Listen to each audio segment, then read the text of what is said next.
Bismillahirrahmanirrahim. Assalamualaikum warahmatullahi wabarakatuh. Kembali lagi bersama saya Al Walid dari Thoibah TV.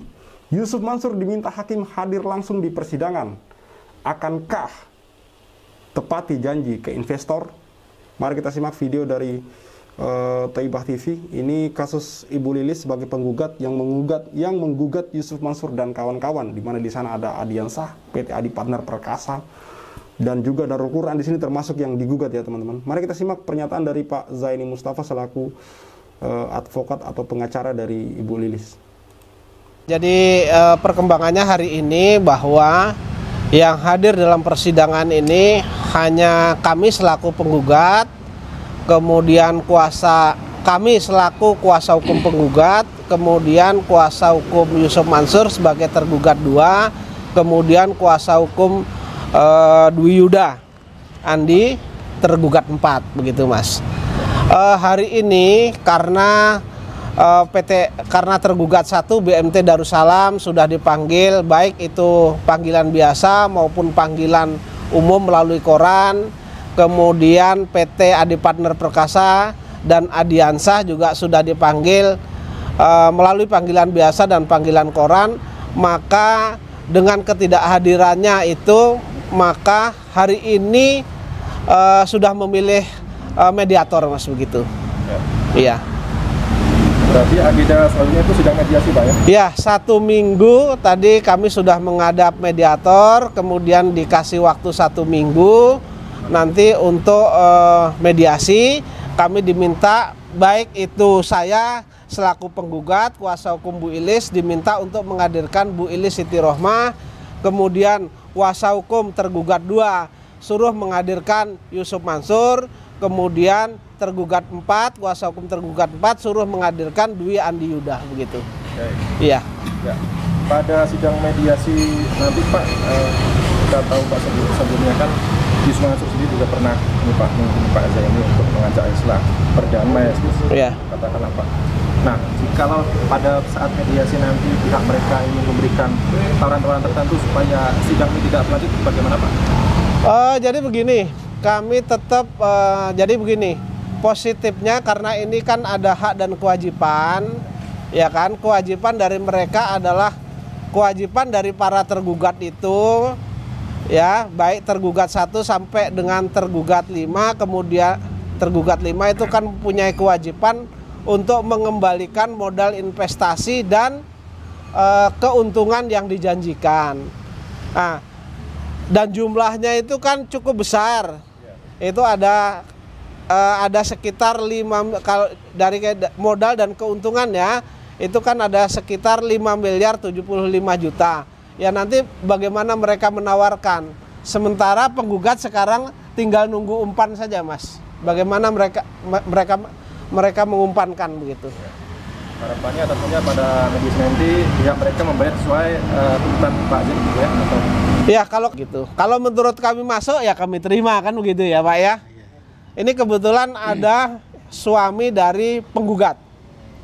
Ya. Nah, kalau misalkan pihak mereka sendiri tidak mau memenuhi tuntutan Pak Zaini pada sidang mediasi nanti, nah ini berarti akan lanjut di proses yang perkara? Ya, deadlock dan masuk materi pokok perkara, kembali kepada hakim pokok perkara, begitu. Nah, dan tentunya pihak Pak Zaini atau Bu Lilis Arif ini sudah yakin dengan alat bukti bisa memenangkan putusan nanti, Pak, ya? Oh, sudah yakin sekali kita. Baik. Untuk BMT ini kan sudah 2 kali dipanggil melalui koran, Pak. Itu tetap tidak adil, Pak. Nah, ini kita tahu BMT sendiri juga sudah menjual ruko, disinyalir untuk menjadi tanggung jawab, Pak. Iya. Keberadaan koperasi saat ini juga tidak diketahui. Apakah ini memang sengaja untuk supaya para anggota pejabat BMT ini tidak mendapat konsekuensi hukum tersebut, Pak? Jadi begini, ada panggilan, yang panggilan biasa itu juga sudah sampai ke mereka, ke BMT Darussalam Madani sebagai tergugat 1. Kemudian karena saya mendapatkan surat dari Menteri Koperasi yang menyatakan bahwa alamat BMT waktu didirikan itu di sini, kemudian faktanya setelah mereka berjalan faktanya di press market itu, maka saya meminta itu untuk dipanggil melalui koran, dan itu sudah dilaksanakan. Ketika sudah dipanggil melalui koran dan pada hari ini tidak datang, maka mereka sudah dianggap oleh pengadilan tidak mempergunakan hak. Nah, ketidakhadirannya itu kemungkinan besar mereka ingin menghindar dari tanggung jawab, dan tidak diketahui alamannya sekarang pindahnya kemana itu, kemungkinan mereka masih menganggap bahwa mereka bisa lolos dari jeratan hukum, kan begitu. Nah, tapi ini koperasi, yang namanya koperasi kan ada anggota koperasi. Nah, mereka harus membereskan itu dan membereskan tanggung jawab kepada pihak lainnya, termasuk kepada klien saya, begitu. Baik. Tapi saya mengelus dada ketika BMT itu tidak mempunyai tanggung jawab secara moral, karena mereka mengatakan sebagai lembaga keuangan syariah. Ternyata ketika mereka sudah menerima investasi, ya kan, lalu mereka tidak bertanggung jawab. Ini apakah yang dinamakan koperasi syariah atau koperasi apa, begitu loh. Iya. Tentunya Pak Jen sudah menyiapkan langkah-langkah Pak untuk supaya para sobat BMT ini segera mendapat konsekuensi hukumnya, gitu Pak ya. Jadi masih berentetan juga dengan perkara ini, kan saya sudah membuat laporan di Polda Metro Jaya berkaitan dengan adanya surat kuasa yang ditandatangani oleh orang yang tidak berwenang, begitu. Itu didasarkan dari jawaban Menteri Koperasi dan UKM, begitu. Baik, boleh bertanya ke Pak Arif, Pak? Ya Pak. Pak Arif, ini sidang sudah berjalan hampir 4 bulan, 4 bulan lebih ya Pak ya? Iya, iya. Nah, ini kan pihak-pihak tergugat, informasi dan juga wajah-wajah BMT juga belum kelihatan Pak. Sementara Pak Arif sendiri selalu ada di persidangan Pak. Nah, ini bagaimana Pak kalau ke Pak Arif, Pak? Ya. Kalau ini alhamdulillah dari 4 bulan ini udah ada langkah yang mediasi, mudah-mudahan nanti ada terbaiklah bagaimana keputusannya. Tapi yang jelas memang saya berharap dari awal semua pihak tergugat itu memang untuk hadir ya, karena kami mengharapkan sekali adanya solusi terbaik dari apa yang kami investasikan, gitu Pak. Baik, berarti untuk sidang mediasi ini kapan Pak? Sidang mediasi diatur lagi tetap harinya hari Kamis tanggal 7 Maret 2024. Baik Pak, terakhir Pak, ini teman-teman pada nanya nih Pak. Nah, ini terkait dengan kesimpulan JM yang gagal maju menjadi anggota DPR ini jadi nggak sih Pak? Insya Allah jadi. Nanti kita kabarkan dan kita upload videonya. Baik, Pak. Iya, jadi. Ya, baik. Tetap semangat, tetap berjuang di sidang-sidang selanjutnya Pak ya. Iya. Itu perlu jadi saya tambahkan sedikit lagi, kegagalan UYM itu terpilih atau menjadi anggota dewan itu adalah suatu anugerah dari Allah, bahwa kami juga berdoa. Kami berdoa pada saat ini, kami dan mungkin netizen semua, mungkin para korban semua itu berdoa kalau Yusuf Mansur ini membawa manfaat untuk umat, jadikan mereka. Tetapi kalau membawa madorot buat umat, jangan jadikan mereka anggota dewan. Karena ada rasa kekhawatiran dari saya ketika Yusuf Mansur di 2009 itu masuk Masjid Darussalam, yang pada saat itu kondusif, yang saat itu rukun, yang saat itu aman, yang saat itu sejahtera. Dengan masuknya Yusuf Mansur jadi berantakan seperti tsunami. Berarti syukur sekarang doa-doa dari para investor ini terkabul. Iya. Yang namanya jamaahnya investor batubara itu Jabal Nur ya, pertamanya menjadi Jabal Nar. Ya, gitu. Berarti nanti yang hadir siapa saja nih Pak? Oh, yang hadir ada beberapa, memang tidak semua dipanggil karena keterbatasan waktu, keterbatasan tempat dan lain sebagainya.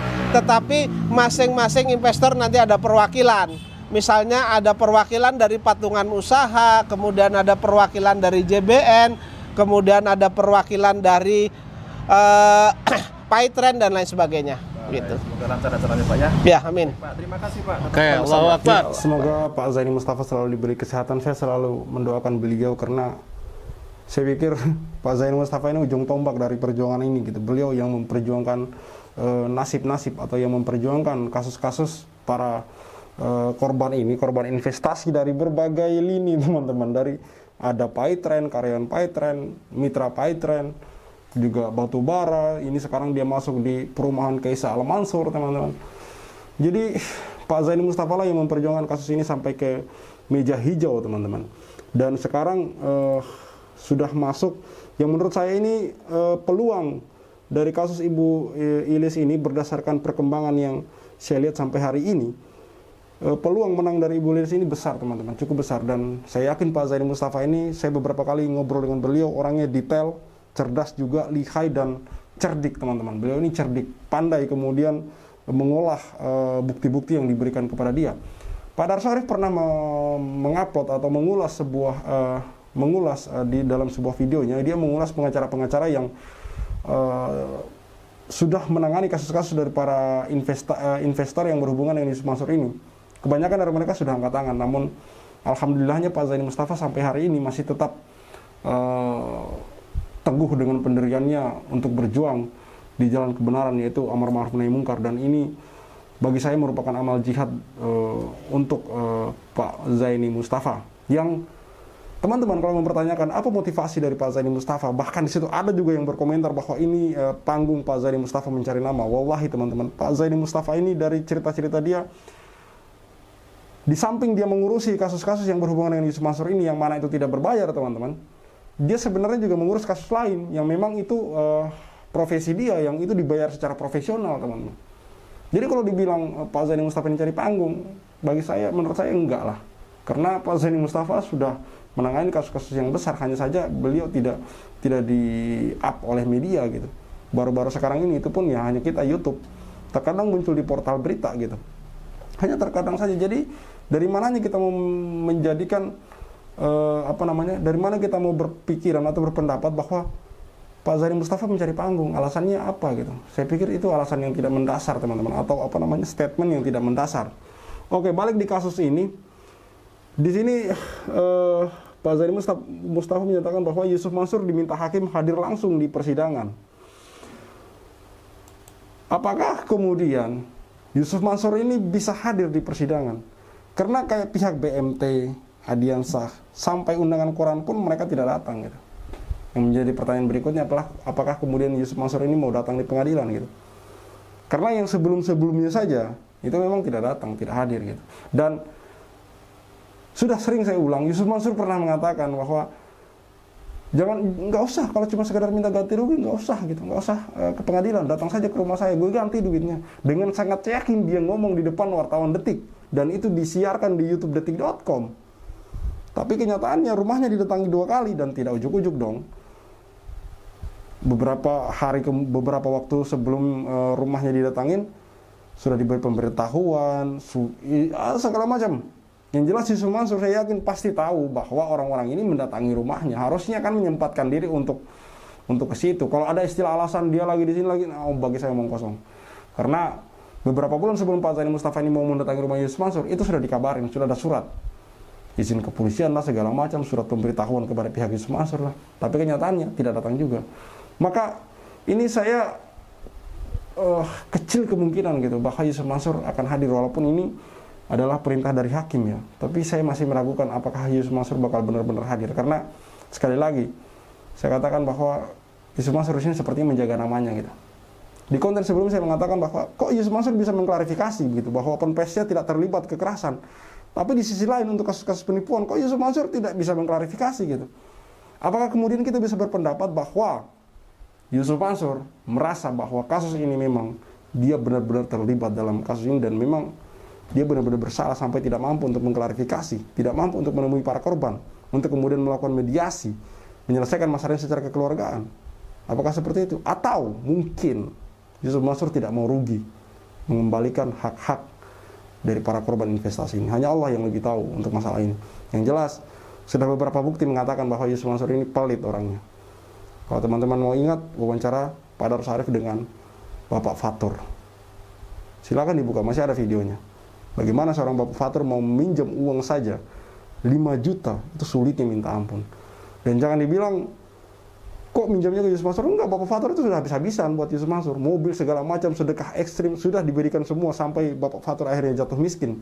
Dan ketika beliau tidak mampu membayar kuliah anaknya, beliau masih punya WA pribadi dari Yusuf Mansur, bahkan ditunjukkan. Kami upload dengan screenshot WA-nya. Ditunjukkan di situ bagaimana chattingan Bapak Fatur dengan Yusuf Mansur, yang Yusuf Mansur berupaya untuk tidak memberikan uang yang hanya 5 juta kepada Pak Fatur, sampai akhirnya Pak Fatur menyerah. Bagi saya, apapun yang dikatakan oleh Yusuf Mansur hari ini, bagi saya hanya omong kosong belaka. Cukup sekian dari saya, Khalid Al Walid, see you on the next videos.